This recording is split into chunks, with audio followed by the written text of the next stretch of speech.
ಹಾಸನದ ಮಲೆನಾಡು ತಾಂತ್ರಿಕ ಮಹಾವಿದ್ಯಾಲಯದಲ್ಲಿ ಇತ್ತೀಚೆಗೆ ಏರ್ಪಡಿಸಿದ್ದ ಆರೋಗ್ಯ ಮಂಥನ್ ಹ್ಯಾಕಥಾನ್ ಕುರಿತು ಬೆಂಗಳೂರಿನ ಎಐ ತಜ್ಞರಾದ ಎನ್ಜಿ ಕಿರಣ್ ಅವರೊಂದಿಗೆ ಸಂದರ್ಶನ.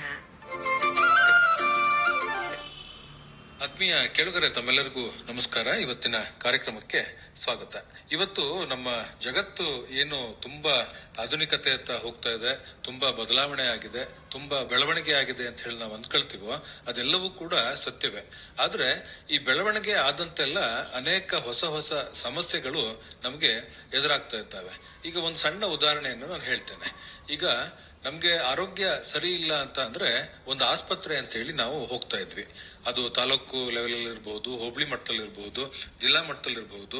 ಒಂದು 10-15 ವರ್ಷಗಳ ಹಿಂದೆ ನಾವು ಒಂದು ಆಸ್ಪತ್ರೆಗೆ ಹೋದ್ರೆ ಅಲ್ಲಿ ನಮ್ಗೆ ಎಲ್ಲವೂ ಕೂಡ ಸುಗಮವಾಗಿ ಆಗ್ತಾ ಇತ್ತು. ಯಾಕೆಂದ್ರೆ ನಾವು ಹೋದ ತಕ್ಷಣ ಒಂದು ಗೇಟ್ ಇರ್ತಾ ಇತ್ತು.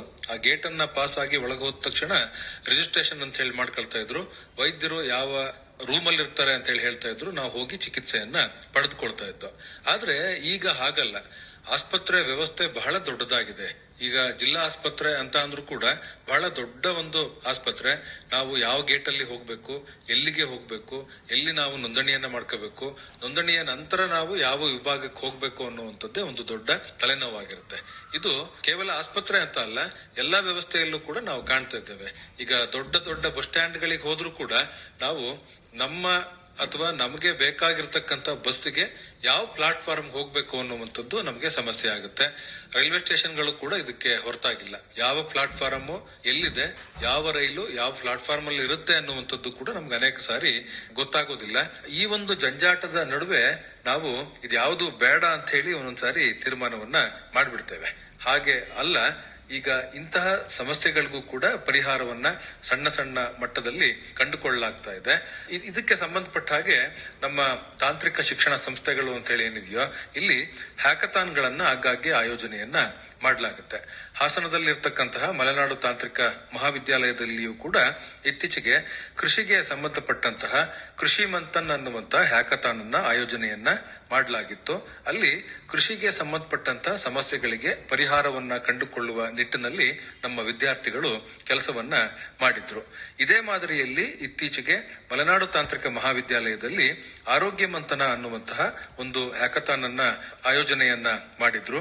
ಇಲ್ಲಿಯೂ ಕೂಡ ಸುಮಾರು ನಮ್ಮ ರಾಜ್ಯದ ವಿವಿಧ ಭಾಗಗಳಿಂದ 300ಕ್ಕೂ ಅಧಿಕ ವಿದ್ಯಾರ್ಥಿಗಳು ಭಾಗವಹಿಸಿ ಆರೋಗ್ಯ ಕ್ಷೇತ್ರದಲ್ಲಿ ಇರುವಂತಹ ಸಮಸ್ಯೆಗಳಿಗೆ ಪರಿಹಾರವನ್ನ ಕಂಡುಕೊಳ್ಳುವ ನಿಟ್ಟಿನಲ್ಲಿ ತಮ್ಮದೇ ಆದ ಪರಿಹಾರಗಳನ್ನ ಸೂಚಿಸಿದ್ರು. ಇದ್ರ ಬಗ್ಗೆ ಮಾತನಾಡಲಿಕ್ಕಾಗಿ ಇವತ್ತು ನಮ್ಮೊಂದಿಗೆ ಇದ್ದಾರೆ ಬೆಂಗಳೂರಿನ ಎಐ ತಜ್ಞರಾದಂತಹ ಎನ್ಜಿ ಕಿರಣ್ ಅವರು. ಸರ್, ತಮಗೆ ನಮಸ್ಕಾರ, ಕಾರ್ಯಕ್ರಮಕ್ಕೆ ಸ್ವಾಗತ. ನಮಸ್ಕಾರ ಮಧುಸೂದನ್ ಅವರೇ. ತಾಂತ್ರಿಕ ಮಹಾವಿದ್ಯಾಲಯಗಳು ಆಗಾಗ್ಗೆ ಹ್ಯಾಕಥಾನ್ ಅನ್ನುವಂತಹ ಒಂದು ಕಾರ್ಯಕ್ರಮವನ್ನ ಆಯೋಜನೆ ಮಾಡ್ತವೆ. ಏನ್ ಸರ್ ಹ್ಯಾಕಥಾನ್ ಅಂತ ಹೇಳಿದ್ರೆ? ಹ್ಯಾಕಥಾನ್ ಅನ್ನೋದು ಟೆಕ್ನಿಕಲ್ ಟರ್ಮ್ ತರ ಅನ್ನಿಸ್ಬೋದು. ಅದು ಸಿಂಪಲ್ ಆಗಿ ಹೇಳ್ಬೇಕು ಅಂದ್ರೆ ಈಗ ವಿದ್ಯಾರ್ಥಿಗಳೆಲ್ಲ ಪ್ರತಿಯೊಬ್ಬರಿಗೂ ಯುವತಿಯರಿಗೆಲ್ಲ ತುಂಬಾ ಐಡಿಯಾಸ್ ಇರುತ್ತೆ. ಅವ್ರು ಏನ್ ಮಾಡ್ಬೇಕು, ಏನ್ ಮಾಡಬಹುದು, ಮತ್ತೆ ಈ ಪ್ರಾಬ್ಲಮ್ ಕೂಡ ನೋಡ್ತಾ ಇರ್ತಾರೆ. ಅವ್ರಗಳಿಗೂ ಇದನ್ನ ನಾನು ಸಾಲ್ವ್ ಮಾಡ್ಲಿಕ್ಕೆ ನನಗೆ ಶಕ್ತಿ ಇದೆ, ನನಗೆ ಯಾರಾದ್ರೂ ಸಪೋರ್ಟ್ ಕೊಟ್ಟಿದ್ದಿದ್ರೆ ನಾನು ಈ ಪ್ರಾಬ್ಲಮ್ಗಳನ್ನೆಲ್ಲ ನಾನು ಕೂಡ ಸಾಧ್ಯವಾಗದಷ್ಟು ನಾನು ಸಾಲ್ವ್ ಮಾಡಬಲ್ಲೆ ಅನ್ನೋ ಒಂದು ಧೈರ್ಯ ಇರುತ್ತೆ ಅವ್ರಿಗೆ ಏನ್ ಮಿಸ್ ಆಗಿರುತ್ತೆ ಅಂದ್ರೆ ಅಲ್ಲಿ ಒಂದು ಇನ್ಫ್ರಾಸ್ಟ್ರಕ್ಚರ್ ಅನ್ನೋದು ಬೇಕಾಗಿರುತ್ತೆ. ಮತ್ತೆ ಮೆಂಟರ್ಸ್ ಬೇಕಾಗಿರುತ್ತೆ, ಯಾರು ಗೈಡ್ ಮಾಡೋರು, ಇದು ಸರಿಯಾಗಿದ್ಯಾ ಇಲ್ವಾ ಅಂತ. ಮತ್ತೆ ಕೆಲವು ಸಲ ಸ್ವಲ್ಪ ಫಂಡ್ಸ್ ಕೂಡ ಅಗತ್ಯ ಇರುತ್ತೆ. ಇದನ್ನೆಲ್ಲ ಒಂದು ಶಾಲಾ ಕಾಲೇಜು ಒಂದು ಒಳ್ಳೆ ಪೊಸಿಷನ್ ಇದೆ ಅದನ್ನೆಲ್ಲ ಪ್ರೊವೈಡ್ ಮಾಡ್ಲಿಕ್ಕೆ. ಈ ನಿಟ್ಟಿನಲ್ಲಿ ನಮ್ಮ ಮಲೆನಾಡು ತಾಂತ್ರಿಕ ವಿದ್ಯಾಲಯದಲ್ಲಿ 3 ತಿಂಗಳು ಒಂದ್ಸಲ ಮಾಡ್ತಾನೆ ಬರ್ತಾ ಇದ್ದಾರೆ. ಮತ್ತೆ ಅದು ಬಹಳ ಪಾಪ್ಯುಲರ್ ಕೂಡ ಆಗ್ತಾ ಇದೆ. ಸೊ ಇವಾಗ ಮೊನ್ನೆ ಆರೋಗ್ಯ ಮಂಥನ್ ಮಾಡಿದಾಗ 300 ಜನ ರಾಜ್ಯಾದ್ಯಂತ ಎಲ್ಲಾ ಕಾಲೇಜ್ಗಳಿಂದನೂ ಬಂದಿದ್ರು. ಸುಮಾರು ತುಂಬಾ ಫೇಮಸ್ ಆಗಿರೋ ಕಾಲೇಜ್ಗಳಿಂದೆಲ್ಲ ಬಂದಿದ್ರು. ಬೆಂಗಳೂರಿಂದಾಗ್ಲಿ, ಮೈಸೂರಿಂದಾಗ್ಲಿ, ಮಂಗಳೂರಿಂದಾಗ್ಲಿ ಎಲ್ಲ ಬಂದಿದ್ರು. ಅವ್ರು ಎಲ್ಲರೂ ಒಟ್ಟಿಗೆ ಸೇರಿ ಒಂದ್ 3 ಜನ ಅಥವಾ 4 ಜನ ಅವರೇ ಗ್ರೂಪ್ ಮಾಡ್ಕೊಂಡು ಅವ್ರು 24 ಗಂಟೆ ಒಳಗಡೆ ಅವ್ರಿಗೆ ಏನೇನು ಐಡಿಯಾಸ್ ಇದೆಯೋ ಅದು ಐಡಿಯಾ ಅವರ ಮೆಂಟರ್ಸ್ ಜೊತೆ ಡಿಸ್ಕಸ್ ಮಾಡ್ಕೊಂಡು ಅವ್ರ ಜೊತೆ ಕನ್ಫರ್ಮೇಶನ್ ತಗೊಂಡು ಐಡಿಯಾಸ್ ನ ಮುಂದಿನ ಲೆವೆಲ್ಗೆ ತಗೊಂಡು ಹೋಗಿ ಇಮಿಡಿಯೇಟ್ ಆಗಿ 24 ಗಂಟೆ ಒಳಗಡೆ ಅದನ್ನ ಪ್ರೋಟೋಟೈಪ್ ಅಂತ ಏನ್ ಹೇಳ್ತೀವಿ ಅದು ವರ್ಕಿಂಗ್ ಮಾಡಬಹುದಾ ಅನ್ನೋ ಕಾನ್ಫಿಡೆನ್ಸ್ ಬರೋ ಹಾಗೆ ತಂದು ಅದನ್ನ ಪ್ರೆಸೆಂಟ್ ಮಾಡ್ತಾರೆ. ಸೊ ಈ ಪ್ರಾಸೆಸ್ಗೆ ಹ್ಯಾಕಥಾನ್ ಅಂತ ಕರೀತಾರೆ. ಈ ಹ್ಯಾಕಥಾನ್ ನಲ್ಲಿ ಈಗ ಪ್ರತಿ ಹ್ಯಾಕಥಾನ್ ನಲ್ಲೂ ತಾವು ಭಾಗವಹಿಸ್ತಾ ಇದ್ದಾರೆ ಸರ್. ನಿಮ್ಮ ಜವಾಬ್ದಾರಿ ಏನಿದೆ?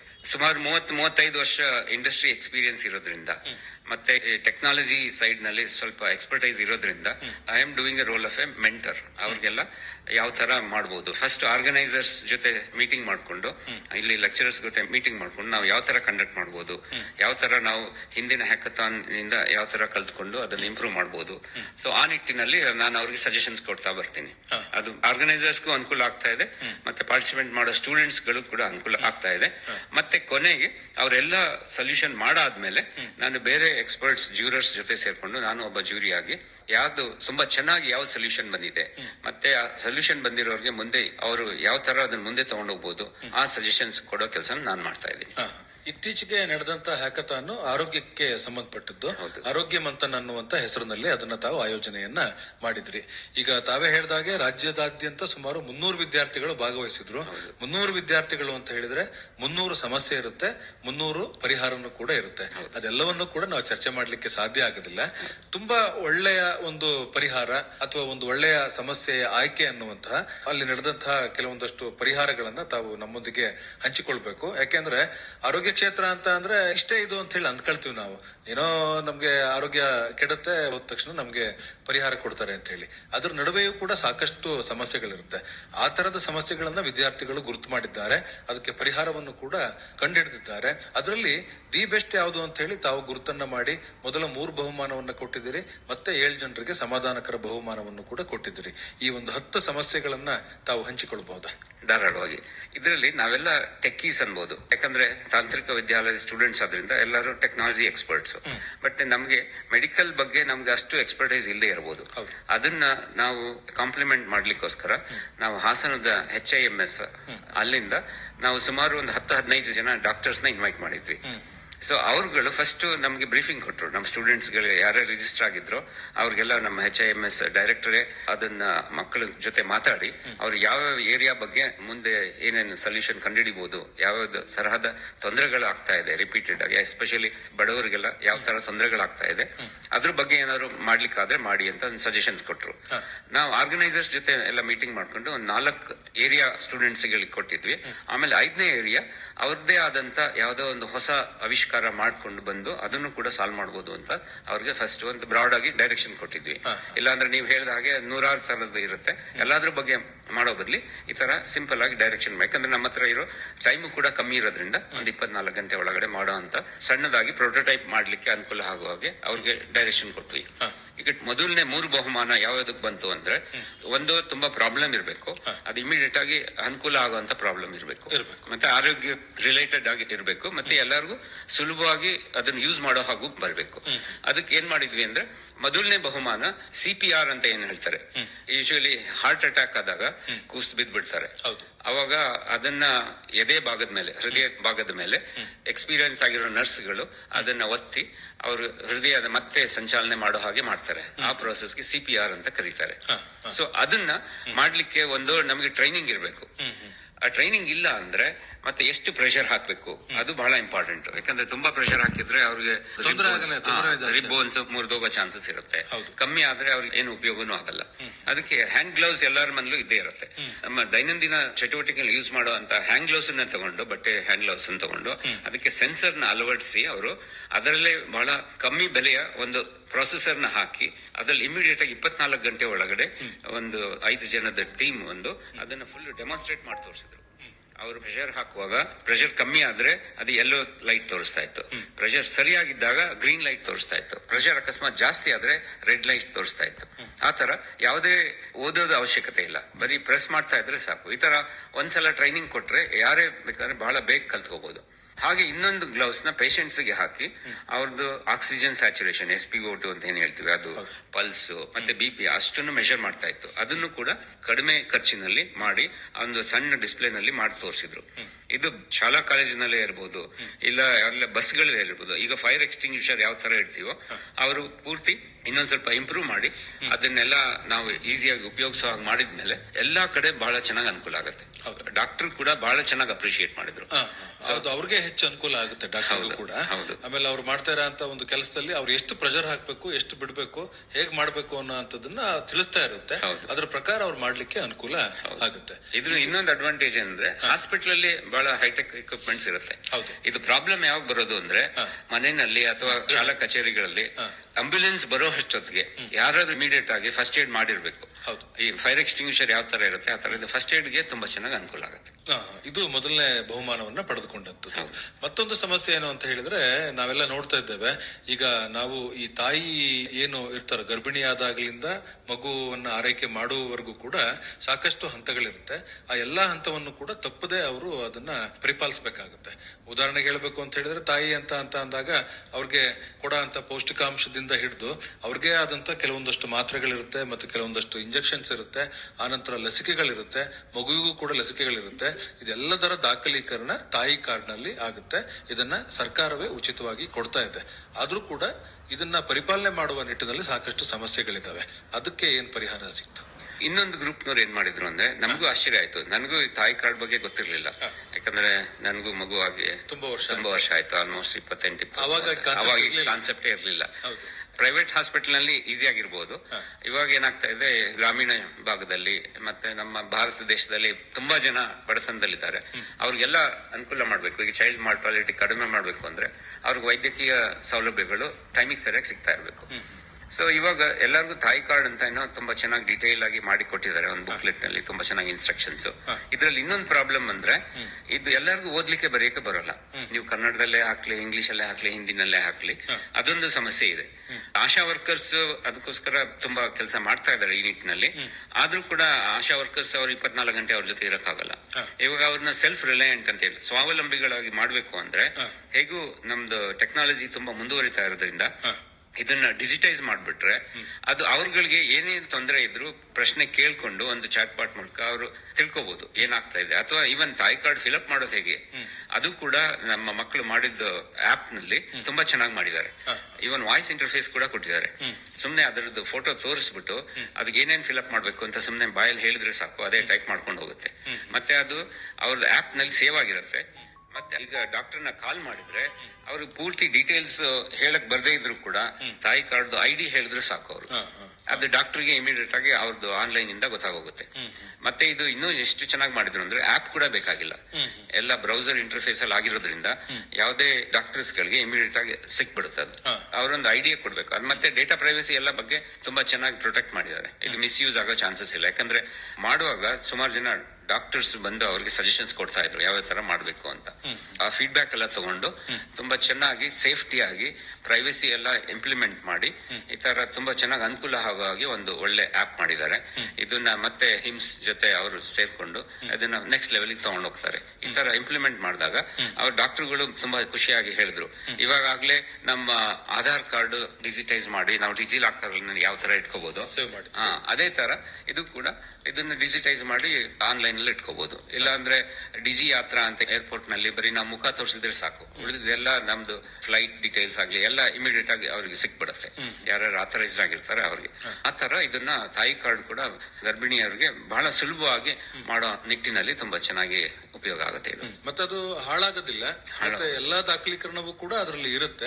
ಮತ್ತೆ ಎಷ್ಟು ವರ್ಷ ಆದ್ರೂ ಕೂಡ ಅದನ್ನ ನಾಶಪಡಿಸಕ್ಕಾಗಲ್ಲ. ಯಾಕಂದ್ರೆ ಡಿಜಿಟಲೈಸ್ ಆಗಿರೋದ್ರಿಂದ ಯಾವಾಗ್ಲಾದ್ರೂ ಅದನ್ನ ತೆಗೆದುಕೊಂಡು ನೋಡಬಹುದು. ಈಗ ಮಗುವಿಗೆ ಎಲ್ಲಾ ಲಸಿಕೆಗಳು ಕೂಡ ಆಗಿದ್ದಾವ, ಮತ್ತೆ ಅವನಿಗೆ ಬೇಕಾದಂತ ಎಲ್ಲವೂ ಕೂಡ ಆಗಿದ್ದಾವ ಅನ್ನುವಂಥದ್ದನ್ನ ಇಲ್ಲಿ ನಾವು ಪಡೆದುಕೊಳ್ಬಹುದು. ಮುಂದಿನ ದಿವಸಗಳಲ್ಲಿ ಅದು ಕುಟುಂಬಸ್ಥರಿಗೂ ಕೂಡ ಅನುಕೂಲ ಆಗುತ್ತೆ, ಸರ್ಕಾರಿ ವ್ಯವಸ್ಥೆಯಲ್ಲಿಯೂ ಕೂಡ ಹೆಚ್ಚು ಅನುಕೂಲವನ್ನ ಉಂಟು ಮಾಡುತ್ತೆ.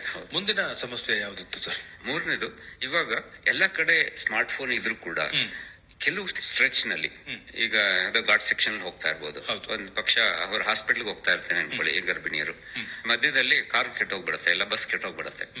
ಇವಾಗ ಅವ್ರಿಗೆ ನೋವು ಶುರು ಆಗ್ಬಿಡುತ್ತೆ. ಇವಾಗ ಇಮಿಡಿಯೇಟ್ ಆಗಿ ಕಾಲ್ ಮಾಡ್ಬೇಕು ಅಂದ್ರೆ ಫೋನ್ ಸಿಗ್ನಲ್ ಸಿಗ್ತಾ ಇಲ್ಲ. ಅವಾಗ ತುಂಬಾ ಸಮಸ್ಯೆ ಆಗತ್ತೆ.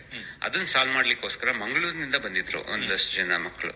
ಸೊ ಅವ್ರುಗಳು ಏನ್ ಮಾಡಿದ್ರು ಅಂದ್ರೆ ಈ ಸ್ಯಾಟಲೈಟ್ ಲಿಂಕ್ ಉಪಯೋಗಿಸ್ಕೊಂಡು ಎಲ್ಲರಿಗೂ SMS ಕಳಿಸೋ ಅಂತ ಒಂದು ಸೌಲಭ್ಯ ಇರುತ್ತೆ. ಜನಸಾಮಾನ್ಯರಿಗೆ ಗೊತ್ತಿರಲ್ಲ, ಮತ್ತೆ ಎಲ್ಲ ಫೋನ್ ನಲ್ಲೂ ಡಿಫಾಲ್ಟ್ ಅಲ್ಲಿ ಸೌಲಭ್ಯ ಇರಲ್ಲ ಅದು. ಅವ್ರೇನ್ ಮಾಡಿದ್ದಾರೆ, ಅದನ್ನ ಜಿಯೋ ಲೊಕೇಶನ್ ಅಂತ ಏನ್ ಹೇಳ್ತಾರೆ, GPS ಕೋಆರ್ಡಿನೇಟ್ಸ್ ನ ಫೋನ್ ಇಂದ ಅವ್ರು ತಗೊಂಡು ಅದನ್ನ SMS ತರ ಕಾನ್ಫಿಗರ್ ಮಾಡಿ, ಅದು SMS ಟೆಕ್ನಾಲಜಿ ಉಪಯೋಗಿಸ್ಕೊಂಡು ಮೆಸೇಜ್ ಹೋಗುತ್ತೆ.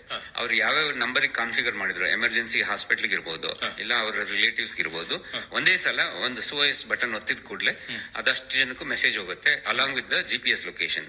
ಅಟ್ಲೀಸ್ಟ್ ಇಮಿಡಿಯೇಟ್ ಆಗಿ ಅವರು ಆಂಬ್ಯುಲೆನ್ಸ್ ನ ಅಲ್ಲಿ ಕಳಿಸ್ಲಿಕ್ಕೆ ಅನುಕೂಲ ಆಗುತ್ತೆ. ಮತ್ತೆ ಅವ್ರನ್ನ ಕೇಳಿದ್ವಿ, ಇದು ವರ್ಕ್ ಆಗುತ್ತೆ ಅಂತ ನಿಮ್ಗೆ ಹೇಗೆ ಕಾನ್ಫಿಡೆನ್ಸ್ ಇದೆ ಅಂತ. ಅವ್ರು ಮಂಗಳೂರಿಂದ ಬರುವಾಗ ಒಂದ್ ಸ್ಟ್ರೆಚ್ ನಲ್ಲಿ ಚಾರ್ಮಾಡಿ ಘಾಟ್ ನಲ್ಲಿ ಸಿಗ್ನಲ್ಸ್ ಎಲ್ಲ ನಿಂತೋಗುತ್ತೆ, ಈವನ್ ಡೇಟಾ ಕೂಡ ನಿಂತೋಗುತ್ತೆ. ಅಲ್ಲಿ ಅವ್ರು ಟೆಸ್ಟ್ ಮಾಡ್ಲಿಕ್ಕೋಸ್ಕರ ಒಂದು ಮೆಸೇಜ್ ಅವ್ರಿಗೆ ಕಳಿಸ್ಕೊಂಡು ಅವ್ರು ಇಲ್ಲಿಗೆ ಬಂದ ಮೇಲೆ ಚೆಕ್ ಮಾಡಿದ್ದಾರೆ, ಅದು ಇಮಿಡಿಯೇಟ್ ಆಗಿ ಅದು ವರ್ಕ್ ಆಗಿದೆ. ಸೊ ಇದು ಬಹಳ ಚೆನ್ನಾಗಿ ಅನುಕೂಲ ಆಗುತ್ತೆ. ಅದು ಎಮರ್ಜೆನ್ಸಿ ಯಾವುದೇ ಸಮಯದಲ್ಲಿ ಬೇಕಾದ್ರೂ ಆಗ್ಬೋದು. ಈ ಕೆಲವು ಸಲ ಏನಾಗುತ್ತೆ, ಒಂದು ತುಂಬಾ ಜನ ಸೇರ್ಕೊಂಡಾಗ ಜಾಮ್ಗಳು ಕೂಡ ಆಗೋ ಸಾಧ್ಯತೆ ಆಗುತ್ತೆ. ಇಲ್ಲ ಭೂಕುಸಿತ ಇರ್ಬೋದು, ಬಿಲ್ಡಿಂಗ್ಸ್ ಕುಸಿತಿರ್ಬೋದು, ಈ ತರ ನ್ಯಾಚುರಲ್ ಕಲಾಮಿಟಿ ಟೈಮ್ ನಲ್ಲೆಲ್ಲ ತುಂಬಾ ಚೆನ್ನಾಗಿ ಅನುಕೂಲ ಆಗುತ್ತೆ. ಈ ಬಹಳ ಮುಖ್ಯವಾಗಿ ಸರ್, ಇತ್ತೀಚೆಗೆ ಚಾರಣ ಇದ್ರ ಬಗ್ಗೆ ಎಲ್ಲ ತುಂಬಾ ಒಂದು ಅವೇರ್ನೆಸ್ ಜಾಸ್ತಿ ಇದೆ. ಚಾರಣ ಹೋಗ್ತಾರೆ, ಅನೇಕರು ಮಿಸ್ ಆಗ್ಬಿಡ್ತಾರೆ. ಚಾರ್ಮುಡಿ ಘಾಟ್ ಇರ್ಬೋದು, ಬಿಸ್ಲೆ ಘಾಟ್ ಇರ್ಬೋದು, ಮಿಸ್ ಆಗಿರೋ ಅಂತದನ್ನ ನಾವು ನೋಡಿದ್ದೇವೆ ಮತ್ತೆ ಕೇಳಿದ್ದೇವೆ. ಅಂತವ್ರು ಕೂಡ ಇದು ತುಂಬಾ ಅನುಕೂಲ ಆಗುತ್ತೆ. ಅವ್ರು ಮಿಸ್ ಆದಂತ ಸಂದರ್ಭದಲ್ಲಿ ನೆಟ್ವರ್ಕ್ ಇಲ್ಲ ಅಂದ್ರೂ ಕೂಡ ಈ ತರದ ಒಂದು SOS ಮೆಸೇಜ್ ಅನ್ನ ಕಳಿಸುವ ಮೂಲಕ ನಾನು ಹೀಗೆ ಸಿಗಾಕೊಂಡಿದ್ದೀನಿ ಅಂತ ಹೇಳಿ ಅವ್ರಿಗೆ ತುರ್ತು ಸಂದೇಶವನ್ನ ಕೊಡಬಹುದು ಮತ್ತೆ ಅವ್ರನ್ನ ರಕ್ಷಣೆ ಮಾಡ್ಲಿಕ್ಕೂ ಕೂಡ ಅನುಕೂಲ ಆಗುತ್ತೆ. ಇದು ವೈದ್ಯಕೀಯ ಕ್ಷೇತ್ರವೂ ಸೇರಿದ ಹಾಗೆ ಎಲ್ಲಾ ಕ್ಷೇತ್ರಗಳ ತುರ್ತಿಗೆ ಅನುಕೂಲ ಆಗ್ತಕ್ಕಂತ ಒಂದು ಪರಿಹಾರ ಅಂತ ಹೇಳಿ ನಾವು ಕರಿಬಹುದು. ಮತ್ತೊಂದು ನಾನು ಆಗ್ಲೇ ಉದಾಹರಣೆ ಹೇಳಿದೆ ಸರ್, ಈಗ ಆಸ್ಪತ್ರೆ ವ್ಯವಸ್ಥೆಗಳು ಬಹಳ ದೊಡ್ಡದಾಗಿರುತ್ತೆ. ಯಾವ ವಿಭಾಗಕ್ಕೆ ಹೋಗ್ಬೇಕು, ಎಷ್ಟನೇ ಫ್ಲೋರ್ಗೆ ಹೋಗ್ಬೇಕು, ಮತ್ತೆ ಯಾವ ಗೇಟ್ ಅಲ್ಲಿ ಹೋಗ್ಬೇಕು ಅನ್ನೋದು ಗೊತ್ತಾಗಲ್ಲ. ಅದಕ್ಕೊಂದು ಪರಿಹಾರ ಸಿಕ್ತು ಅಂತ ಹೇಳಿ ತಾವು ಹೇಳಿದ್ರಿ, ಅದನ್ನ ವಿವರಿಸಿ ಸರ್. ಎಲ್ಲರೂ ಕೇಳಿರ್ಬೋದು AR/VR ಅಂತ. AR/VR ಅಂದ್ರೆ ಏನಪ್ಪಾ ಅಂದ್ರೆ ಆಗ್ಮೆಂಟೆಡ್ ರಿಯಾಲಿಟಿ ಮತ್ತೆ ವರ್ಚುವಲ್ ರಿಯಾಲಿಟಿ. ನಮ್ಮ ಮಲೆನಾಡು ತಾಂತ್ರಿಕ ವಿದ್ಯಾಲಯದ ಸ್ಟೂಡೆಂಟ್ಸ್ ಆಗ್ಮೆಂಟೆಡ್ ರಿಯಾಲಿಟಿ ಅನ್ನೋ ಕಾನ್ಸೆಪ್ಟ್ ನ ಉಪಯೋಗಿಸ್ಕೊಂಡು, ಆಗ್ಮೆಂಟೆಡ್ ರಿಯಾಲಿಟಿ ಏನಪ್ಪಾ ಅಂದ್ರೆ, ಇವಾಗ ಒಂದು ನಾವು ಕ್ಯಾಮ್ರಾದಲ್ಲಿ ಒಂದು ವಿಡಿಯೋ ಶೂಟ್ ಮಾಡಿದಾಗ ಅದು ಒರಿಜಿನಲ್ ವಿಡಿಯೋಸ್. ಆ ಒರಿಜಿನಲ್ ವಿಡಿಯೋಗೆ ಅದ್ರ ಮೇಲೆ ನಾವು ಆರ್ಟಿಫಿಷಿಯಲ್ ಆಗಿ ಏನಾದ್ರು ಹಾಕಿದ್ರೆ ಅದಕ್ಕೆ ಆಗ್ಮೆಂಟ್ ಅಂತಾರೆ. ಅದ್ರ ಜೊತೆಗೆ ಇನ್ನೊಂದು ಸೇರಿಸ್ತಾ ಇದೀವಿ. ನಾವು ವಿಡಿಯೋ ನೋಡುವಾಗ ಆಪ್ಗೆ ಲೊಕೇಶನ್ ಅವೇರ್ನೆಸ್ ಅಂತ ಇರುತ್ತೆ. ಅಂದ್ರೆ ಎಲ್ಲಿ ಏನನ್ನ ನೋಡ್ತಾ ಇದೀವಿ, ಬಾಗ್ಲನ್ನ ನೋಡ್ತಾ ಇದೀವ ಇಲ್ಲ ಯಾವ ಬಿಲ್ಡಿಂಗ್ ನೋಡ್ತಾ ಇದೀವ, ಆ ಇನ್ಫಾರ್ಮೇಶನ್ ತಗೊಂಡು ಅದರ ಮುಂಚೆನೆ ಆ ಬಿಲ್ಡಿಂಗ್ ಮ್ಯಾಪ್ ಅದ್ರಲ್ಲಿ ಸ್ಟೋರ್ ಆಗಿರುತ್ತೆ. ಅದಕ್ಕೆ ರಿಲೇಟಿವ್ ಆಗಿ ಬಿಲ್ಡಿಂಗ್ ನಲ್ಲಿ ನಾವು ಎಲ್ಲಿದೀವಿ ಅಂತ ಆಪಿಗೆ ಗೊತ್ತಾಗತ್ತೆ. ಸೊ ಎಲ್ಲಿದೀವಿ ಅಂತ ಗೊತ್ತಾದ ಕೂಡಲೇ ಈ ಪ್ರಾಬ್ಲಮ್ ಏನಂದ್ರೆ, ಬಿಲ್ಡಿಂಗ್ ಒಳಗಡೆ ಯಾವುದೇ GPS ವರ್ಕ್ ಆಗಲ್ಲ, ಸ್ಯಾಟಲೈಟ್ GPS. ಅಕಸ್ಮಾತ್ ಏನಾದ್ರು ವರ್ಕ್ ಆಗಿದ್ರೆ ಪ್ರಾಬ್ಲಮ್ ಇರ್ತಾ ಇರ್ಲಿಲ್ಲ. ಈ ಪ್ರಾಬ್ಲಮ್ ಬಂದಿರೋದೇ ಅದಕ್ಕೆ. ಸೊ ಇಮಿಡಿಯೇಟ್ ಆಗಿ ನಮ್ದು ಲೊಕೇಶನ್ ಗೊತ್ತಾದ ಕೂಡಲೇ ಈ ಆಗ್ಮೆಂಟೆಡ್ ರಿಯಾಲಿಟಿ ಮೂಲಕ ಅದ್ರಲ್ಲಿ ಆರೋ ಮಾರ್ಕ್ ಬರಕ್ ಶುರು ಆಗುತ್ತೆ. ನಾವು ಇಲ್ಲಿಂದ ಮುಂದಕ್ಕೆ ಹೋಗ್ಬೇಕಾ, ಬಲಕ್ಕೆ ಹೋಗ್ಬೇಕಾ, ಎಡಕ್ಕೆ ಹೋಗ್ಬೇಕಾ. ಆಮೇಲೆ ಸ್ವಲ್ಪ ಮುಂದಕ್ಕೆ ಹೋಗ್ತಾ ಇದ್ದಾಗೆ ಆ ಆಪಿಗೆ ಗೊತ್ತಾಗತ್ತೆ, ಅದು ನೋಡ್ತಾ ಇರುತ್ತಲ್ಲ ವಿಡಿಯೋ ಕ್ಯಾಮ್ರಾ ಮೂಲಕ, ಮತ್ತೆ ಹೇಳ್ತಾ ಹೋಗುತ್ತೆ. ಈ ತರ ನಿಮ್ದು ಲೊಕೇಶನ್ ರೀಚ್ ಆಗೋವರೆಗೂ ಹೇಳ್ತಾ ಹೋಗುತ್ತೆ. ಇದರಿಂದ ಯಾವುದೇ ಭಾಷೆ ಸಹಾಯ ಇಲ್ದೇನೆ, ಯಾರನ್ನು ಕೇಳೋ ಅಗತ್ಯ ಇಲ್ದೇನೆ, ಹಳ್ಳಿಯವರು ಕೂಡ ಸುಲಭವಾಗಿ ಅವರು ಎಕ್ಸ್ರೇ ಡಿಪಾರ್ಟ್ಮೆಂಟ್ ಇರ್ಬೋದು, ಇಲ್ಲ ಡಾಕ್ಟರ್ ಕನ್ಸಲ್ಟೇಷನ್ ರೂಮ್ ಇರ್ಬೋದು, ಇಲ್ಲ ಮೇಲ್ಗಡೆ 2ನೇ ಮಹಡಿ ಅಥವಾ 3ನೇ ಮಹಡಿ ಇರ್ಬೋದು, ಎಲ್ಲಾ ಕಡೆ ಆರಾಮಾಗಿ ಹೋಗ್ಬೋದು. ಇದು ಮಾಡೋದು ಒಂದೇ ಅಲ್ದೇನೆ, ನಮ್ಮ ಕಾಲೇಜಿನ ಒಂದು ಬಿಲ್ಡಿಂಗ್ ಮ್ಯಾಪ್ ನ ಅವರು ತೋರಿಸಿ ಒರಿಜಿನಲ್ ಆಗಿ ಅದು ವರ್ಕಿಂಗ್ ಮಾಡೆಲ್ ನ ಕೂಡ ತೋರಿಸಿದ್ರು. 24 ಗಂಟೆ ಒಳಗಡೆ ಇಷ್ಟನ್ನು ಅವ್ರು ಮಾಡಿರುವಾಗ. ಮತ್ತೆ ಹಿಮ್ಸ್ ಡೈರೆಕ್ಟರ್ ಕೂಡ ನಾನು ಕೇಳಿದೆ ಅವ್ರಿಗೆ ಇನಾಗ್ರೇಷನ್ ಟೈಮ್ ನಲ್ಲಿ, ನಿಮ್ಗೆ ಯಾವ್ದಾದ್ರು ಒಂದು ಬಹಳ ಮುಖ್ಯವಾದ ಪ್ರಾಬ್ಲಮ್ ಏನಾದ್ರು ಇದ್ರೆ ಹೇಳಿ, ಒಂದು ಹ್ಯಾಕಥಾನ್ ಟೈಮ್ ನಲ್ಲೇ ಸಾಲ್ವ್ ಮಾಡಿಸ್ತೀವಿ, ಇಲ್ಲ ಹ್ಯಾಕಥಾನ್ ಆದ್ಮೇಲೆ ತುಂಬಾ ಚೆನ್ನಾಗಿ ಅವ್ರಿಗೆ ಒಳ್ಳೆ ಟೆಕ್ನಾಲಜಿ ಇರೋದ್ರಿಂದ ಅದನ್ನ ಸಾಲ್ವ್ ಮಾಡಿಸ್ಕೊಡಿಸ್ತೀವಿ ಅಂತ ಹೇಳಿದೆ. ನಮ್ಗೆ ಆಶ್ಚರ್ಯಕರ ಆಗೋ ರೀತಿನಲ್ಲಿ ಈ ಮಕ್ಕಳು ಹ್ಯಾಕಥಾನ್ ಟೈಮ್ ನಲ್ಲೇ ಮಾಡಿ ಮುಗಿಸಿದ್ರು. ಇವಾಗ ಮುಂದಿನ ವಾರದಿಂದ ಹಿಮ್ಸ್ ಡಾಕ್ಟರ್ ಜೊತೆ ಎಲ್ಲ ಸೇರ್ಕೊಂಡು ಇದೇ ಇಂಪ್ಲಿಮೆಂಟ್ ನ ಪೈಲಟ್ ಮಾಡ್ಲಿಕ್ಕೆ ಅವರು ಕೆಲಸ ಶುರು ಮಾಡ್ತಾ ಇದ್ದಾರೆ. ಯಾರೇ ಇಲ್ಲಿಂದಾನೇ ಬಂದ್ರು ಕೂಡ ಎಲ್ಲಿಗೆ ಹೋಗ್ಬೇಕು ಅನ್ನುವಂಥದ್ದನ್ನು ಸ್ಪಷ್ಟವಾಗಿ ಅದು ತೋರಿಸುತ್ತೆ. ಎಷ್ಟು ದೂರ ಆಗುತ್ತೆ, ಎಲ್ಲಿಗೆ ಹೋಗ್ಬೇಕು, ಮತ್ತೆ ಅಲ್ಲಿಂದ ಮತ್ತೆ ಯಾವ ವಿಭಾಗಕ್ಕೆ ಹೋಗ್ಬೇಕು ಅನ್ನುವಂತ ಒಂದು ಮಾರ್ಗದರ್ಶನವನ್ನ ಇದು ಮಾಡ್ತಾ ಹೋಗುತ್ತೆ. ದೊಡ್ಡ ದೊಡ್ಡ ವ್ಯವಸ್ಥೆಗಳಲ್ಲಿ ಇದು ಹೆಚ್ಚು ಉಪಯುಕ್ತವಾಗಿ ಕೆಲಸವನ್ನ ಮಾಡುತ್ತೆ ಅನ್ನುವಂಥದ್ದು. ಮತ್ತು ಒಂದು ಬಹಳ ಮುಖ್ಯವಾದಂತ ಸಮಸ್ಯೆ, ಈಗ ಪ್ರತಿ ದಿವಸವೂ ಕೂಡ ನಾವು ಗುಳಿಗೆಗಳನ್ನ ತೆಗೆದುಕೊಳ್ಳುವಂತದ್ದು ಸಾಮಾನ್ಯವಾಗಿ ಇದೆ. ಅಲ್ಲಿಯೂ ಕೂಡ ಸಾಕಷ್ಟು ಸಮಸ್ಯೆಗಳು ಉಂಟಾಗ್ತಾ ಇದೆ. ಈಗ ಬೆಳಗ್ಗೆ ಯಾವ್ದು ತಗೋಬೇಕು, ಮಧ್ಯಾಹ್ನ ಯಾವ್ದು ತಗೋಬೇಕು, ಬೆಳಗ್ಗೆ ತಗೊಂಡೋ ಇಲ್ವೋ ಅನ್ನೋಂಥದ್ದು ಅನೇಕ ಸಾರಿ ನಮಗೆ ಮರ್ತೋಗ ಅಂತದ್ದು ಕೂಡ ಇರುತ್ತೆ. ಇಂತಹ ಒಂದು ಸಮಸ್ಯೆಗೆ ಅದ್ಭುತವಾದಂತಹ ಒಂದು ಪರಿಹಾರವನ್ನ ವಿದ್ಯಾರ್ಥಿಗಳು ಕಂಡುಹಿಡಿದಿದ್ದಾರೆ. ಅದ್ರ ಬಗ್ಗೆ ಹೇಳಿ ಸರ್. IoT ಅಂತ ಏನ್ ಹೇಳ್ತಾರೆ, ಇಂಟರ್ನೆಟ್ ಆಫ್ ಥಿಂಗ್ಸ್, ಆ ಕಾನ್ಸೆಪ್ಟ್ ಉಪಯೋಗಿಸ್ಕೊಂಡು ಮತ್ತೆ ಅದಕ್ಕೆ AI ಸ್ವಲ್ಪ ಮಿಕ್ಸ್ ಮಾಡಿ ಒಂದು ಟ್ಯಾಬ್ಲೆಟ್ ಡಿಸ್ಪೆನ್ಸರ್ ಅಂತ ಲೋ ಕಾಸ್ಟ್ ನಲ್ಲಿ ಮಾಡಿ ಡೆಮಾನ್ಸ್ಟ್ರೇಟ್ ಮಾಡಿದ್ರು. ಇದ್ರದ ಉಪಯೋಗ ಏನಪ್ಪಾ ಅಂದ್ರೆ, ಈ ಡಾಕ್ಟರ್ ಆಗ್ಲಿ ನರ್ಸ್ ಆಗ್ಲಿ ದೂರದಿಂದಾನೇ ಅವ್ರದ್ದು ಆಪ್ ಅಲ್ಲಿ ಇವತ್ತೊಂದು ಎಷ್ಟು ತಗೊಂಡಿದ್ದಾರೆ ತಗೊಂಡಿಲ್ಲ ಅಂತ ಅವ್ರಿಗೆ ಗೊತ್ತಾಗುತ್ತೆ. ಮತ್ತೆ ಅವ್ರಿಗೆ ಟೈಮಿಗೆ ಸರಿಯಾಗಿ ಅದೊಂದು ಅಲಾರ್ಮ್ ಕೊಡುತ್ತೆ. ಸೊ ಇವಾಗ ಟ್ಯಾಬ್ಲೆಟ್ ತಗೋಬೇಕು, ಯಾವ ಟ್ಯಾಬ್ಲೆಟ್ ತಗೋಬೇಕು ಅದೇ ಡಿಸ್ಪೆನ್ಸ್ ಮಾಡುತ್ತೆ. ಡಾಕ್ಟರ್ ಏನ್ ಕಾನ್ಫಿಗರ್ ಮಾಡಿರ್ತಾರೆ ಅದು ಟ್ಯಾಬ್ಲೆಟ್ ತಗೊಳುತ್ತೆ. ಆಮೇಲೆ ಅವ್ರಿಗೆ ಅಕಸ್ಮಾತ್ ಏನಾದ್ರು ತಲೆನೋವು ಅಥವಾ ಜ್ವರ ಜಾಸ್ತಿ ಆಯ್ತು ಅಂದಾಗ ಇಮಿಡಿಯೇಟ್ ಆಗಿ ಅವರು ರಿಮೋಟ್ ಅಂತಾನೆ ಅದು ಕಾನ್ಫಿಗರ್ ಮಾಡಿ ಇನ್ನ ಬೇರೆ ಟ್ಯಾಬ್ಲೆಟ್ ಕೊಡ್ಬೇಕಾ ಇಲ್ಲ ಡೋಸೇಜ್ ಜಾಸ್ತಿ ಮಾಡ್ಬೇಕು ಅದಕ್ಕೆ ರಿಮೋಟ್ ನಲ್ಲೇ ಮಾಡಬಹುದು. ಇದನ್ನು ಕೂಡ ಸ್ಟೂಡೆಂಟ್ಸ್ ಅದನ್ನ ಡೆಮಾನ್ಸ್ಟ್ರೇಟ್ ಮಾಡಿ ತೋರಿಸಿದ್ರು. ವಿ ಕುಡ್ ಸಿ ಅವ್ರು ಎಷ್ಟು ಟ್ಯಾಬ್ಲೆಟ್ ಡೋಲೋ ಆಗಿರ್ಬೋದು ಇಲ್ಲ ಅವ್ರದ್ದು ಸ್ಪೆಸಿಫಿಕ್ ಆಗಿ ಏನೇನ್ ಟ್ಯಾಬ್ಲೆಟ್ಸ್ ಪ್ರಿಸ್ಕ್ರೈಬ್ ಮಾಡಿರ್ತಾರೆ ಅದನ್ನ ನೀಟಾಗಿ ಡಿಸ್ಪೆನ್ಸ್ ಮಾಡ್ತಾ ಇತ್ತು. ಸೊ ಇದು ಕೂಡ ಎಸ್ಪೆಷಲಿ ನಾನು ಕೂಡ ನಮ್ಮ ಮನೆಯಲ್ಲಿ ನಮ್ಮ ತಂದೆ ತಾಯಿ ಅವ್ರಿಗೆ ನಾವು ಯಾವಾಗ್ಲೂ ಇರ್ಲೇಬೇಕಾಗಿತ್ತು. ಇಲ್ಲ ಅಂದ್ರೆ ಮರ್ತು ಹೋಗೋ ಚಾನ್ಸ್ ಯಾಕಂದ್ರೆ ತುಂಬಾ ವಯಸ್ಸಾಗಿರೋದ್ರಿಂದ. ಸೊ ಇದರಿಂದ ಇದೊಂದು ಪ್ರಾಕ್ಟೀಸ್ ಮಾಡ್ಕೊಟ್ಬಿಟ್ರೆ ಯಾವುದೇ ಕನ್ಫ್ಯೂಷನ್ ಇಲ್ದಾನೆ ಅವರು ಟೈಮಿಗೆ ಸರಿಯಾಗಿ ಮಾತ್ರೆಗಳನ್ನ ತಗೋಬಹುದು. ಇದು ಈ ತರದ ಒಂದು ಸಮಸ್ಯೆಗೆ ಪರಿಹಾರ. ಹೀಗೆ ಅನೇಕ ಸಮಸ್ಯೆಗಳಿಗೆ ಪರಿಹಾರವನ್ನ ಕಂಡುಕೊಡಲಾಯ್ತು. ಎಲ್ಲದನ್ನು ಕೂಡ ಚರ್ಚೆ ಮಾಡುವಂತದ್ದು ಸಾಧ್ಯ ಆಗೋದಿಲ್ಲ ಸರ್ ನಮ್ಗಿರ್ತಕ್ಕಂತಹ ನಿಯಮಿತವಾದಂತಹ ಅವಧಿಯಲ್ಲಿ. ಈಗ ಏನು ವಿದ್ಯಾರ್ಥಿಗಳು ಈ ತರಹದ ಒಂದಷ್ಟು ಪರಿಹಾರಗಳನ್ನ ಕಂಡಿಡ್ದಿದ್ದಾರೋ ಇದು ಅನುಷ್ಠಾನಕ್ಕೆ ಬರ್ಲಿಕ್ಕೆ ಈಗ ತಾವ್ ಹೇಳಿದ್ರಿ CPR ಮಾಡುವಾಗ ಗ್ಲೌಸ್ ಬೇಕು ಅಂತ ಹೇಳಿ ಅದನ್ನ ಮಾಡುವಂತದ್ದಿರಬಹುದು. ಅದೇ ರೀತಿ ಈಗ ದೊಡ್ಡ ದೊಡ್ಡ ಆಸ್ಪತ್ರೆ ವ್ಯವಸ್ಥೆಗಳಲ್ಲಿ ಮಾಡುವಂತ ಆಪ್ ಏನೋ ಒಂದು ಡೆವಲಪ್ ಮಾಡ್ತಾರೆ. ಇದಕ್ಕೆಲ್ಲ ಅವರು ಪರಿಹಾರಗಳನ್ನ ಸೂಚಿಸ್ಲಿಕ್ಕೆ ಮತ್ತೆ ಅದನ್ನ ವಿತರಿಸಲಿಕ್ಕೆ ತಾವು ಕಾಲೇಜಿನ ವತಿಯಿಂದ ಏನಾದ್ರು ಸಹಾಯವನ್ನ ಮಾಡ್ತೀರಾ ಅವ್ರಿಗೆ? MC ನಲ್ಲಿ ಒಂದು 60 ವರ್ಷದ ಇತಿಹಾಸ ಇರೋದ್ರಿಂದ ಅದರಲ್ಲಿ ತುಂಬಾ ಜನ ಸೀನಿಯರ್ಸ್ ಅಲ್ಯುಮಿನಿಗಳು ಎಕ್ಸ್ಪರ್ಟ್ಸ್ ಮೆಂಟರ್ ತರ ಮುಂದೆ ಬರ್ತಾ ಇದ್ದಾರೆ. ಸೊ ಆದ್ರಿಂದ ಇವಾಗ ಆಗಿರೋ ಕೃಷಿ ಮಂಥನ್ ಆಗಿರ್ಬೋದು, ಆರೋಗ್ಯ ಮಂಥನ್ ಆಗಿರ್ಬೋದು, ಇಷ್ಟು ಜನ ಪ್ರಾಜೆಕ್ಟ್ ಗಳು ಕಂಟಿನ್ಯೂ ಮಾಡ್ತಾ ಇದ್ದಾರೆ. ಅವ್ರಿಗೆಲ್ಲರಿಗೂ ಒಂದೊಂದು ಮೆಂಟರ್ನ ಅಸೈನ್ ಮಾಡಿದೀವಿ. ಸೊ ಅವ್ರು ಕಂಟಿನ್ಯೂಸ್ ಆಗಿ ಗೈಡ್ ಮಾಡ್ತಾನೆ ಇದ್ದಾರೆ.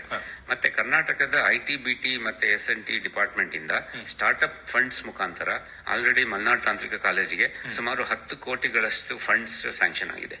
ಫಂಡ್ಸ್ ಉಪಯೋಗಿಸಿಕೊಂಡು ಅವಾರ್ಡ್ ವಿನ್ನಿಂಗ್ ಸೊಲ್ಯೂಷನ್ಸ್ ಏನೇನಿದೆ ಅದನ್ನ ಅವರು ಸ್ಟಾರ್ಟ್ಅಪ್ ತರ ಇನ್ಕ್ಯುಬೇಟ್ ಮಾಡ್ಲಿಕ್ಕೆ ಅವ್ರಿಗೆ ಫೆಸಿಲಿಟಿ ಇದೆ. ಸೊ ಆ ಸೊಲ್ಯೂಷನ್ ಯಾರು ಮುಂದೆ ಬರ್ತಾರೆ ಅವರು ಸ್ಟಾರ್ಟ್ಅಪ್ ತರ ರಿಜಿಸ್ಟರ್ ಮಾಡ್ಬಿಟ್ಟು ಮುಂದೆ ಅದನ್ನ ಕಂಟಿನ್ಯೂ ಮಾಡ್ಲಿಕ್ಕೆ ಲಾರ್ಜ್ ಸ್ಕೇಲ್ ನಲ್ಲಿ ಬಂದ್ರೆ ಅವ್ರಿಗೆ ಪ್ರಾಫಿಟ್ ಕೂಡ ಹೇಗೆ ಮಾಡಬಹುದು ಅನ್ನೋ ಗೈಡೆನ್ಸ್ ನ ನಮ್ಮ ಅಲ್ಯುಮಿನಿಗಳು ಕೂಡ ಕೊಡ್ತಾ ಇರ್ತಾರೆ. ಸೊ ಆ ತರ ಪೂರ್ತಿ ಸೌಲಭ್ಯ ಎಂಟೈರ್ ಎಕೋಸಿಸ್ಟಮ್ ಈಸ್ ಅವೈಲಬಲ್ ನಮ್ಮ ಮಲೆನಾಡು ತಾಂತ್ರಿಕ ಕಾಲೇಜ್ ನಲ್ಲಿ. ಸೊ ಅದೇ ತರ ಸುಮಾರು ರಾಜ್ಯದ 10 ಕಾಲೇಜ್ ನಲ್ಲೂ ಕೂಡ ಸೌಲಭ್ಯ ಕೂಡ ಇದೆ. ಸೊ ಇದರಿಂದ ಇಲ್ಲಿ ಸ್ಟೂಡೆಂಟ್ಸ್ ರಾಜ್ಯಾದ್ಯಂತ ಬಂದು ಇಲ್ಲಿ ನೋಡ್ಕೊಂಡು ತಿಳ್ಕೊಂಡು ಹೋಗಿರ್ತಾರೆ. ಅವರು ಆ ಕಾಲೇಜ್ಗಳು ಕೂಡ ಈ ಫೀಡ್ಬ್ಯಾಕ್ ಕೊಡಬಹುದು. ಸೊ ಇದೇ ತರ ಹೇಗೆ MC ನಲ್ಲಿ ಮಾಡ್ತಾ ಇರೋದು ಒಂದು ಮಾದರಿಯಾಗಿ ಬೇರೆ ಕಾಲೇಜುಗಳಿಗೆ ಕೂಡ ಅನುಕೂಲ ಆಗ್ತಾ ಇದೆ. ಸೊ ಇದರಿಂದ ನಮಗೂ ಕಾನ್ಫಿಡೆನ್ಸ್ ಬರುತ್ತೆ, ನಾವೇನೇನ್ ಮಾಡ್ತಾ ಇದ್ರು ಕೂಡ ಅದನ್ನ ಲಾರ್ಜ್ ಸ್ಕೇಲ್ ನಲ್ಲಿ ಮಾಡಬಹುದು ಅಂತ. ನಾವು ಕಳೆದ ಈಗ ಒಂದು 3-4 ತಿಂಗಳ ಹಿಂದೆ ಕೃಷಿ ಮಂಥನ್ ಅಂತ ಹೇಳಿ ಕೃಷಿಯ ಸಮಸ್ಯೆಗಳಿಗೆ ಪರಿಹಾರ ಕಂಡುಕೊಳ್ಳುವಂತ ಒಂದು ಹ್ಯಾಕಥಾನ್ ಅನ್ನ ಏರ್ಪಡಿಸಿದ್ರಿ ಸರ್. ಅಲ್ಲಿ ಕಂಡು ಹಿಡಿದಂತಹ ಪರಿಹಾರಗಳೇನಿತ್ತು ಅವುಗಳನ್ನು ಅನುಷ್ಠಾನ ಮಾಡುವ ನಿಟ್ಟಿನಲ್ಲಿ ಈಗ ಕೆಲಸ ಎಲ್ಲಿವರೆಗೂ ಸಾಗಿದೆ? ಅದರಲ್ಲಿ ಒಂದು ಆಪ್ ಮಾಡಿದ್ವಿ, ವಾಯ್ಸ್ AI ಆಪ್ ಅಂತ. 2 ಆಪ್ ಮಾಡಿದ್ವಿ. ಒಂದು ರೆಗ್ಯುಲರ್ ಸ್ಮಾರ್ಟ್ ಫೋನ್ಗೆ, ಅದರಲ್ಲಿ ನಾವು ನಾನಾ ವಿಧವಾದ ಆಪ್ ಗಳನ್ನ ಮತ್ತೆ ಫೆಸಿಲಿಟೀಸ್ ನ ಇಂಪ್ರೂವ್ ಮಾಡಿದೀವಿ. ಅದರಲ್ಲಿ ರೈತರು ಸ್ವಲ್ಪ ಕನ್ನಡ ಬರೋರು ಅದನ್ನ ಬಟನ್ ಗಳನ್ನ ಒತ್ತಿ ಅವ್ರಿಗೆ ಏನೇನ್ ಸಮಸ್ಯೆ ಇದೆ, ಇವಾಗ ರಾಗಿ ಬೆಳಿಬೇಕಾ, ಭತ್ತ ಬೆಳಿಬೇಕಾ, ಜೋಳ ಬೆಳಿಬೇಕಾ, ಇಲ್ಲ ಶುಂಠಿ ಬೆಳಿಬೇಕಾ ಅನ್ನೋ ಇನ್ಫಾರ್ಮೇಶನ್ ಮತ್ತೆ ಕಂಪ್ಯಾರಿಟಿವ್ ಅನಾಲಿಸಿಸ್. ಇದುವರೆಗೂ ಕಳೆದ 4-5 ವರ್ಷದ ಯಾವ ತರ ಬೆಳೆ ಬಂದು ಮಳೆ ಮೇಲೆ ಎಷ್ಟು ಡಿಪೆಂಡೆನ್ಸಿ ಇದೆ, ಇಲ್ಲ ಗೊಬ್ಬರದ ಮೇಲೆ ಎಷ್ಟು ಡಿಪೆಂಡೆನ್ಸಿ ಇದೆ, ರೇಟ್ ಯಾವ ತರ ಫ್ಲಕ್ಚುಯೇಟ್ ಆಗ್ತಾ ಇದೆ, ಇದನ್ನೆಲ್ಲ ಅವ್ರಿಗೆ ಅರ್ಥ ಆಗೋ ರೀತಿನಲ್ಲಿ ಒಂದು ಸಿಂಪಲ್ ಆಗಿ ಗ್ರಾಫ್ ತೋರಿಸಿ ಆ ನಿಟ್ಟಿನಲ್ಲಿ ತುಂಬಾ ಕೆಲಸ ನಡೀತಾ ಇದೆ. ಇನ್ನೊಂದು ವಾಯ್ಸ್ AI ಆಪ್ ಇವಾಗ ಅವ್ರ ಹತ್ರ ಇಂಟರ್ನೆಟ್ ಇಲ್ಲದೆ ಇರಬಹುದು, ಇಲ್ಲ regular button phone, feature phone ಅಂತ ಹೇಳ್ತೀರಿ, ಆ ಬಟನ್ ಫೋನ್ ಮೇಲೂ ಕೂಡ ವರ್ಕಿಂಗ್ ಪ್ರೋಟೋಟೈಪ್ ನ ಆಗ್ಲೇ ಮಾಡಿ ಆ ನಿಟ್ಟಿನಲ್ಲೂ ಕೂಡ ತುಂಬಾ ಕೆಲಸ ನಡೀತಾ ಇದೆ. ಇವಾಗ ನಮ್ಮದೇ ಆದಂತಹ ಇಂಡಿಯಾದ AI ಆದ ಸರ್ವಂ AI ಉಪಯೋಗಿಸ್ಕೊಂಡು ತುಂಬಾ ಕೆಲಸ ಮಾಡ್ತಾ ಇದೀವಿ. ಅದರಿಂದ ಅವ್ರಿಗೆ ಅಡ್ವಾಂಟೇಜ್ ಏನಂದ್ರೆ ಅವ್ರು ಕನ್ನಡದಲ್ಲೇ ಅದ್ರ ಜೊತೆ ಇಂಟರ್ಫೇಸ್ ಮಾಡಬಹುದು. ಅವ್ರಿಗೆ ಇಂಗ್ಲಿಷ್ ಕಲಿಬೇಕು ಅಂತ ಏನ್ ತೊಂದರೆ ಇಲ್ಲ. ಇನ್ನೊಂದು ತುಂಬಾ ನನ್ನ ಫೇವರೇಟ್ ಪ್ರಾಜೆಕ್ಟ್ ಏನು ಅಂದ್ರೆ ಫಾರ್ಮ್ ರೋಬೋಟ್ ಅಂತ. ಅದು ಸುಮಾರು ಒಂದು 100 ಜನ ಸ್ಟೂಡೆಂಟ್ಸ್ ಮುಂದೆ ಬಂದು ಮಲ್ಟಿ ಡಿಸಿಪ್ಲಿನರಿ ಪ್ರಾಜೆಕ್ಟ್ ಮಾಡ್ತಾ ಇದೀವಿ. ಅದು ಮೆಕ್ಯಾನಿಕಲ್ ನವರು ಬಂದಿದ್ದಾರೆ, ಎಲೆಕ್ಟ್ರಿಕಲ್ ನವರು, ಕಂಪ್ಯೂಟರ್ ಸೈನ್ಸ್ AIML ನವರು, ಎಲೆಕ್ಟ್ರಾನಿಕ್ಸ್ ನವರು, ಸಿವಿಲ್ ನವರು ಕೂಡ ಜಾಯ್ನ್ ಆಗಿದ್ದಾರೆ. ಆ ಮಲ್ಟಿ ಡಿಸಿಪ್ಲಿನರಿ ಪ್ರಾಜೆಕ್ಟ್ ಮಾಡೋದ್ರಿಂದ ನಾವು ಅದನ್ನ ಆ ನಿಟ್ಟಿನಲ್ಲಿ ಆಲ್ರೆಡಿ ಒಂದು ರೋಬೋಟ್ ಚಾಸಿಸ್ ತಗೊಂಡು ಅದ್ರ ಮೇಲೆ ಪ್ರೋಗ್ರಾಮಿಂಗ್ ಕೂಡ ಚೆನ್ನಾಗಿ ನಡೀತಾ ಇದೆ. ಇನ್ನೊಂದು 6 ತಿಂಗಳಿನಲ್ಲಿ we are expecting to come to MVP ಅಂತ ಹೇಳ್ತಾರೆ, ಮಿನಿಮಮ್ ವಯಬಲ್ ಪ್ರಾಡಕ್ಟ್ ಅಂತ. ಸೊ ಅದನ್ನ ಒಂದು 6 ತಿಂಗಳು ನಾವು ಗುರಿ ಇಟ್ಕೊಂಡು ಆ ನಿಟ್ಟಿನಲ್ಲಿ ತುಂಬಾ ಚೆನ್ನಾಗಿ ಕೆಲಸ ನಡೀತಾ ಇದೆ. ಮುಂದಿನ ದಿವಸಗಳಲ್ಲಿ ಯಾವ ವಿಷಯಕ್ಕೆ ಸಂಬಂಧಪಟ್ಟ ಹಾಗೆ ಹ್ಯಾಕಥಾನ್ ಏರ್ಪಡ್ತಾ ಇದೆ? ಇವೆಲ್ಲ ನೀವು ಥೀಮ್ ನೋಡ್ಕೊಂಡ್ರೆ ಕೃಷಿ ಇರ್ಬೋದು, ಇಲ್ಲ ಇವಾಗ ಆರೋಗ್ಯ ಇರ್ಬೋದು, ಇವೆಲ್ಲ ಸಸ್ಟೈನಬಿಲಿಟಿ SDG ಅಂತ ಏನ್ ಹೇಳ್ತಾರೆ, ಯುನೈಟೆಡ್ ನೇಷನ್ಸ್ ಅವರು ಸಸ್ಟೈನಬಲ್ ಡೆವಲಪ್ಮೆಂಟ್ ಗೋಲ್ಸ್ ಅಂತ. ಆ ಸಸ್ಟೈನಬಿಲಿಟಿ ನಲ್ಲಿ ಯಾವ್ಯಾವ್ದು ನಮ್ಗೆ ನೆಕ್ಸ್ಟ್ ಏನೇನಿದೆ ಇದಕ್ಕೆ ರಿಲೇಟೆಡ್ ಆಗಿ ಇನ್ನೊಂದು ಟಾಪಿಕ್ ತಗೊಂಡು ನೆಕ್ಸ್ಟ್ ಎವ್ರಿ ಕ್ವಾರ್ಟರ್ ಒಂದೊಂದು ಟಾಪಿಕ್ ನ ಈ ನಿಟ್ಟಿನಲ್ಲಿ MCEನವರು ಆಯೋಜನೆ ಮಾಡ್ತಾ ಇದ್ದಾರೆ. ನಾವು we are also looking forward to it. ಒಳ್ಳೆದು ಸರ್. ಇದುವರೆಗೆ ಈ ಮಲೆನಾಡು ತಾಂತ್ರಿಕ ಮಹಾವಿದ್ಯಾಲಯ ಇತ್ತೀಚೆಗೆ ಏರ್ಪಡಿಸಿದಂತಹ ಆರೋಗ್ಯ ಮಂಥನ್ ಅಂತ ಅಂದ್ರೆ ಇದೊಂದು ಹ್ಯಾಕಥಾನ್ ಕಾರ್ಯಕ್ರಮ ಆಗಿತ್ತು. ಈ ಹ್ಯಾಕಥಾನ್ ಕಾರ್ಯಕ್ರಮದಲ್ಲಿ ಯಾವ ಆರೋಗ್ಯ ಕ್ಷೇತ್ರದ ಯಾವೆಲ್ಲ ಸಮಸ್ಯೆಗಳಿಗೆ ಪರಿಹಾರ ಕಂಡುಕೊಳ್ಳುವ ನಿಟ್ಟಿನಲ್ಲಿ ಪ್ರಯತ್ನಗಳು ಸಾಗ್ತಾ ಇದ್ದಾವೆ ಅನ್ನುವಂಥ ವಿಚಾರಗಳನ್ನ ಬಹಳ ವಿವರವಾಗಿ ತಿಳಿಸಿಕೊಟ್ರಿ. ತಮಗೆ ಧನ್ಯವಾದಗಳು. ನಮಸ್ಕಾರ. ನಮಸ್ಕಾರ.